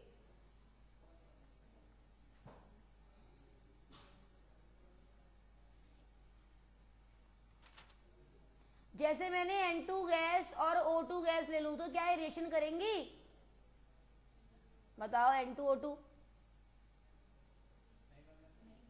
नहीं करती, ये तो आइनोस्फीयर में करती हैं जब हाई टेम्परेचर होता है, ऐसे रिएक्शन नहीं करती। नो रिएक्शन एट STP, ये रिएक्शन नहीं करती हैं। यहां लग जाएगा Dalton's law of partial pressure will be applied. वैसे समझ आ रहा है ना, लग जाएगा आपका Dalton's law of partial pressure. यानी कि डाल्टन ने क्या बोला, जब मैं किसी कंटेनर के वॉल्यूम को कांस्टेंट रख दूं, कांस्टेंट वॉल्यूम के अंदर एक कंटेनर ले लूं, इसके अंदर 2 ऐसी गैसेस डाल दूं जो आपस में, जिन दोनों में एक दूसरे में 36 का आंकड़ा है, बिल्कुल दोस्ती नहीं है, रिएक्शन नहीं कर सकती बिल्कुल भी। जब हम किसी 2 दुश्मनों को, कट्टर दुश्मनों को एक कमरे के अंदर बंद कर देंगे तो क्या करेंगे? वो बोलेंगे तो है नहीं, दूसरे से बिल्कुल भी नहीं बोल रहे, लड़ाई हो रही है बिल्कुल तगड़ी वाली, क्या करेंगे वो? दरवाजा हमने बंद कर दिया, वो दीवारों पे सर मारेंगे, खोलो खोलो खोलो, दरवाजे मारेंगे, खोलो खोलो, ये तो करेंगे। गैसेस भी यही करती हैं। जब हम किसी भी गैस को, जब हम 2 नॉन रिएक्टिंग गैसेस को या 4 नॉन रिएक्टिंग गैसेस आपस में बिल्कुल रिएक्शन नहीं करती, अगर रिएक्शन करनी, जैसे अगर दोस्ती 4-5 बच्चे बैठे हुए हैं, 2 की दोस्ती, तो दोनों आपस में बातें करेंगे, टाइम पास हो जाएगा, क्या छोड़ो ना, दरवाजा क्या तोड़ना, जिस दिन जब खोलना खोल लेंगे, यही तो होगा। लेकिन वो गैसेस भी रिएक्शन करती नहीं, 5 की 5 रिएक्शन नहीं करेंगे, क्या करेंगी? बाहर निकलने की कोशिश करेंगी, क्योंकि दोस्ती तो किसी से है नहीं। तो 5 की 5 जो रिएक्शन नॉन रिएक्टिंग गैसेस मैंने इसके बर्तन के अंदर बंद कर रखी है वॉल्यूम के अंदर, वो 5 की 5 जिस कंटेनर में है उस पर दीवार दबाव डालती है, प्रेशर डालती है, फोड़ टकरा, जोर से खोलो खोलो दरवाजा खोलो। तो जो वही प्रेशर वही होता है, गैसेस का प्रेशर वही होता है। जब कोई गैस किसी कंटेनर में रखती है नॉन रिएक्टिंग गैसेस, तो वो दीवार पर फोर्स लगाती हैं, दैट इज कॉल्ड द, जो partial pressure of a gas, individual pressure जो होता है, एक गैस जो लगाती है, लेकिन सबका सम कर दोगे तो वो बन जाएगा total pressure of the container, क्योंकि वो सब लगा रही है ना, सबको जोड़ देंगे। लेकिन वही लगता है जहां पर 2 गैसेस रिएक्शन नहीं करती हैं। क्वेश्चन सिंपली भी पूछ सकते हैं, among the following in which the Dalton law of partial pressure is applied, है ना, किसमें अप्लाई होता है, किसमें अप्लाई नहीं होता है, भी पूछ सकते हैं। ठीक है, तो ये हो गया, जहां पर गैसेस नॉन रिएक्टिंग होती हैं वहीं पर ही Dalton's law of partial pressure लगता है। ठीक है, वॉल्यूम हमने कांस्टेंट लिया है। हाँ जी, हाँ बाद में पूछना, पहले मुझे पढ़ाने दो, खत्म होने वाली क्लास। अब मैंने ये लिया है एक कंटेनर, इसका वॉल्यूम V है, कोई गैस A है, एनी गैस, और मेरा इसका PA इसका प्रेशर है, Na इसके नंबर ऑफ मोल्स हैं, T टेम्परेचर है, और मैंने वॉल्यूम V लिया, मेरी गैस ये B है, इसके नंबर ऑफ मोल्स NB हैं, PB इसका प्रेशर है, टेम्परेचर मेरा T है, PA जो है मेरा पार्शियल प्रेशर ऑफ A है, तो बेटा कोई भी गैस के लिए हम क्या लिख सकते हैं, आइडियल गैस इक्वेशन, PAV, क्योंकि मेरे दोनों कांस्टेंट, तो मेरा V आएगा, PAV इक्वल्स टू NART, क्योंकि मैंने टेम्परेचर भी कांस्टेंट लिया हुआ है। वो Dalton's law of partial pressure, T constant होता है और V भी कांस्टेंट होता है, ये लगता है, T और V दोनों कांस्टेंट होते हैं, PVAV इक्वल्स टू और PBV इक्वल्स टू NBRT, दोनों को मैंने एक बर्तन के तीसरे बर्तन में डाल दिया, तीसरे इक्वल वॉल्यूम के, इससे बराबर दोनों को मिक्स कर दिया, A प्लस B को मैंने मिक्स कर दिया, गैस A प्लस B को, क्या होगा, PT बन जाएगा ना, तो प्रेशर क्या हो जाएगा इसका, PV इक्वल्स टू हो जाएगा मेरा PAV प्लस PBV, यही तो होगा, ऐड कर देंगे, और P बन जाएगा मेरा PA प्लस PB, ये PT हो गया मेरा total pressure of the container, है ना, इनसाइड द कंटेनर, यही तो हो गया।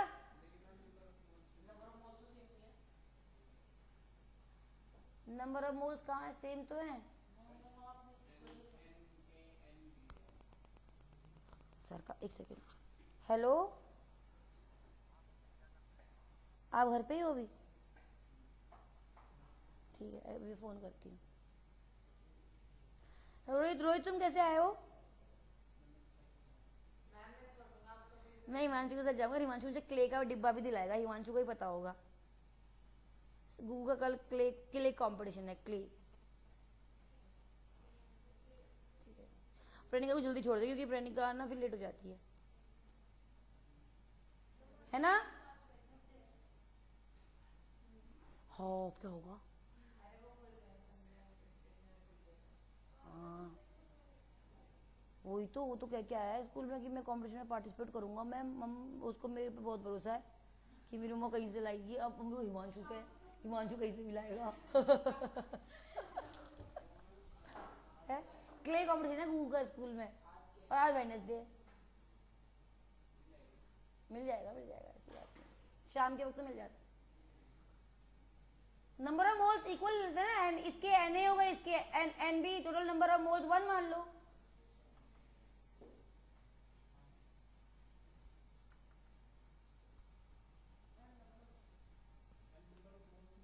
हेलो सर, मैं हिमांशु से जाऊंगी क्ले लेकर, क्ले कंपटीशन का, वो कह रहा है कि मैं छोड़ू, है हेलो, ठीक है, ये हो जाएगा ना, PV equals to NART plus NBRT, यही तो होगा, PV equals to NA plus NB, और ये मैं RT कॉमन ले लेती हूँ, वहां पर भी ऐसे ही हो जाएगा, जब अलग अलग निकालोगे तो जब ऐड करोगे तो दोनों का ये आ जाएगा, PV गैस का हो गया ना, PV दोनों को ऐड करोगे तो, और जब उनको भी ऐड करोगे तो, जब इक्वल ऐड करोगे तो Na प्लस, ये तो हो गया, समझ नहीं आया, जब तुम ऐड करोगे तो PV टोटल गैस का PV क्या हो जाएगा, RT कॉमन, और फिर ये Na प्लस NB भी तो कॉमन हो जाएंगे दोनों में, दोनों को ऐड तो कर रहे हो आप,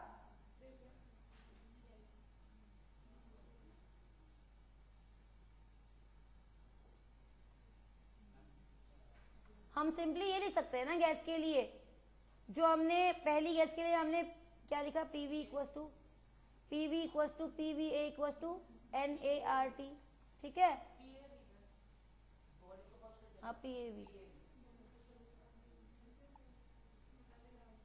ठीक है, और PBV इक्वल्स टू मैंने NBRT लिखा है, और पी बी इक्वल टू मेरा क्या हो जाएगा, n A plus n B R T. तो जितने नंबर नॉन रिएक्टिंग गैसेस है ना, जितने नंबर ऑफ मोल्स इतने उतने सेम तो हो जाएंगे, रिएक्शन थोड़ा ना कर रहे हैं वो, समझ आ गया ना। तो मेरा क्या हो जाएगा, पी टी इक्वल टू हो जाएगा P A plus P B.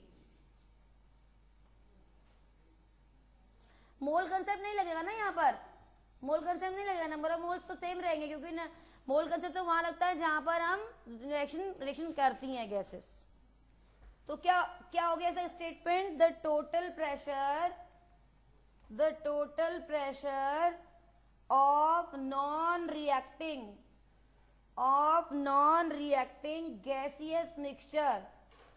gaseous mixture is sum of partial pressures of all constituent gases। ठीक है बेटे, all constituent gases at the, क्या लिखेंगे, at the conditions of same temperature and pressure। ठीक है ना, सेम टेम्परेचर एंड प्रेशर में। ये हो गया मेरा Dalton's law of partial pressure. एक लास्ट लॉ बचता है गैलुसेक्स लॉ, और उसके बाद एक्सपेरिमेंटल पार्ट खत्म हो गया, आधा चैप्टर खत्म हो गया। लास्ट बचता है हमारा, नेक्स्ट है गैलुसेक्स लॉ। गैलुसेक्स लॉ नहीं sorry, Graham's law of partial, Graham's law of diffusion and effusion. देखो पहला रिकॉर्ड टूटा है, 42 पेज, आज पहली बार हुए मेडिकल की क्लास। तो अब तुम्हारे में होते थे, आज इस बैच में पहली बार हुए। तुम्हारे में तो मैंने 70 पढ़ा रखे। कौन सा पेज लगाना है,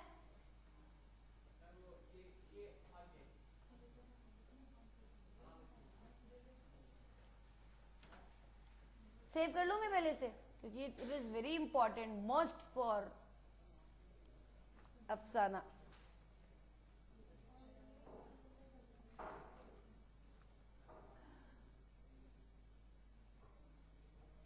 फाइनली मैंने सेव कर दिया।